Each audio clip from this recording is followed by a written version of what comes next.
Welcome back to this already the final segment of today's Price of Business. I am your host, Kevin Price, talking to you about you and your business. Dr. Adi Jaffe, he is on the program. Dr. Jaffe does a phenomenal job talking about behavioral and mental health issues. And, you know, we've always, Dr. Jaffe, we've always jumped right into the conversation. But I'd love for you to talk a little bit more about your professional background and your credentials.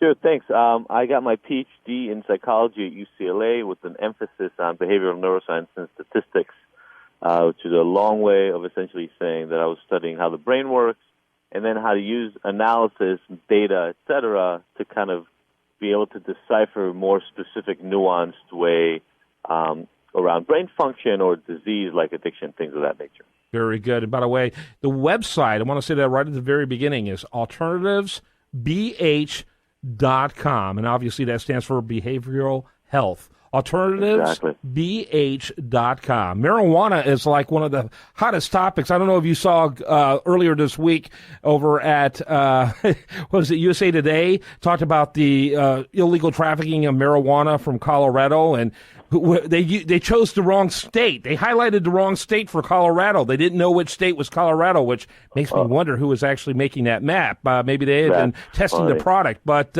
it's really an amazing thing that's going on, and now other states are jumping on that train. So talk a little bit about it. Can you kind of give us a macro overview of the situation? Sure. Well, you know, first of all, like nobody was expecting that, right? That you would legalize the drug in one state and all of a sudden a bunch of people from other states would come get it. That's what was happening in Florida with prescription medication. And, you know, look, I'm drug agnostic. I don't really feel one way or another about a specific drug. I think our regulations about it and the education, et cetera, are the things that matter more. But, you know, the marijuana train is coming, and it's coming to your state. And if you're not ready for it, it's going to happen. I mean, you know, let's be real. Texas is going to be one of the last ones probably. But we see state by state getting in line to regulate this and start collecting taxes from recreational marijuana use. California will be one of the next round. And this is something we have to realize that is coming down the way, and we have to prepare for it rather than, you know, sit around and talk about it. Is it the right thing or not? Yeah, I think you're absolutely right. You know, Francis Schaeffer, the Christian philosopher of the 20th century, said that which was unthinkable one generation becomes thinkable the next, and common practice the generation after that. And we certainly see that unfolding with marijuana. Yeah, and, you know, here's some of the things that I think are coming down the pipeline. You know, so at Alternatives, one of the things that we do that is different is we don't tell everybody that comes to us with drinking problems that they're going to have to quit for the rest of their lives.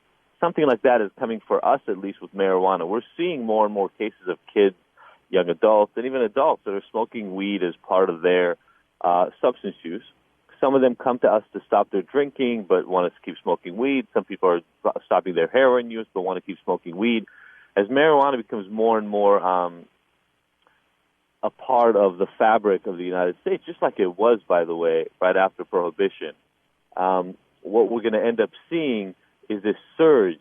I really feel it's going to be a surge in marijuana use across the country. You know, right now, when you ask people, it's something in the 7 to 8, up to 10% of people say they're current marijuana users.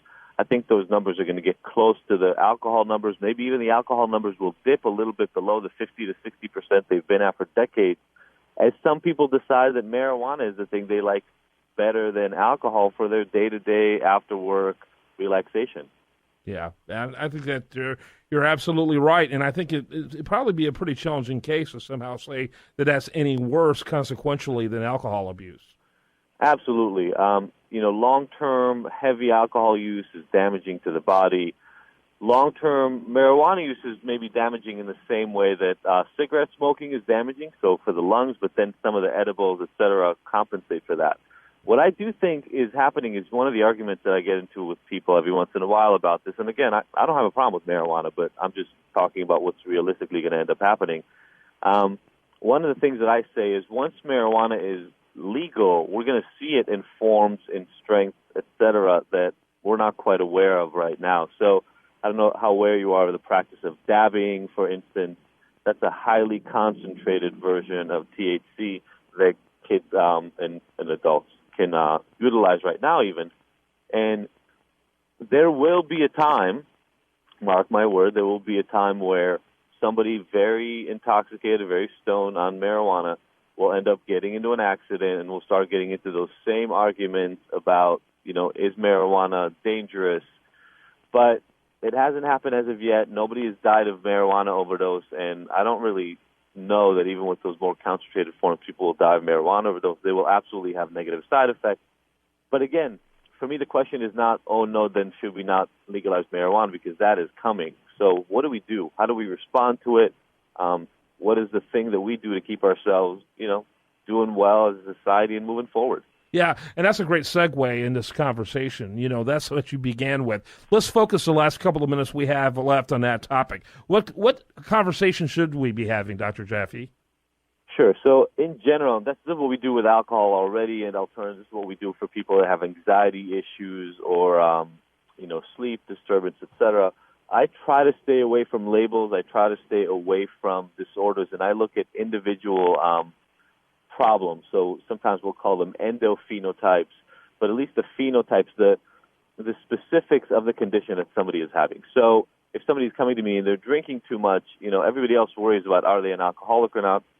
I don't worry about that too much. I do their genetics testing. I do a brain scan for them, and I assess their entire mental health well-being, and then we start addressing the individual issues that are coming up for them. We find much, much greater success than typical by just focusing on the individual problems. And so if somebody was coming to me with marijuana use, whether they wanted to quit or they wanted to reduce and use it in a more moderate way, what I would be focusing on is the driving mechanism behind their smoking, the genetic predisposition they might have to, cannabinoid receptors and the reason why they're using these drugs in particular, and start helping that person make their life better. I've rarely, it's not never, but I've rarely found a person who is using too much or is having serious problems with drug use and is happy with their life. That's where we need to focus. Yeah, perfect way to end this segment. Dr. Jaffe, how do people get more information? Give the website again, and also your social media presence would be helpful as well if you want to, and your number if you'd like to give that. So I'm across all media platforms at LADocJ, LADOCJ. I was going to take Dr. J, but that name is taken, although I don't think anybody will confuse me with Dr. J anytime soon. And aside from that, like you said, alternatives, B as in boy, H as in Harry, alternativesbehavioralhealth.com. Or if you want to make it simpler, addictionalternatives.com. We can find us there too. Dr. Jaffe, awesome as usual. We always love having you on, and great feedback we're getting for what you're sharing. Alternativesbh.com. Thanks so much, sir. Thanks for having me on. Have a good day. You bet. Look forward to the next time. When we come back, more for you on tomorrow's program. Do want to remind you the show continues 24/7, though, at priceofbusiness.com. And you've been listening to The Price of Business.